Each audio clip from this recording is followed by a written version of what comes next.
বিদ্যমান আইন দিয়ে মাদকের বিরুদ্ধে কার্যকর লড়াই করা সম্ভব নয় জানিয়ে স্বরাষ্ট্রমন্ত্রী সালাউদ্দিন আহমেদ বলেন, আইনটি সংস্কার করে শীঘ্রই তা সংসদে পাশ করা হবে।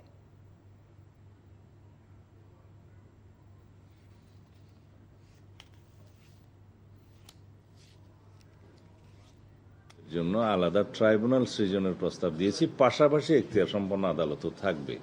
মাদক ব্যবসায়ীদেরকে ধরার পরে থানায় সুপর্দ করার আগে, এফআইআর করার আগে মধ্যবর্তী একটা সময়ে রাখতে হয়।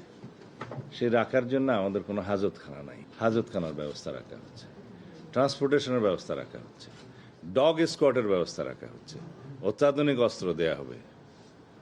তো এগুলো করার পরে আমরা একটা অপারেশনে যাব। সেই আইনটা আগামী কয়েকদিনের ভিতরে পার্লামেন্টে উঠবে ইনশাআল্লাহ।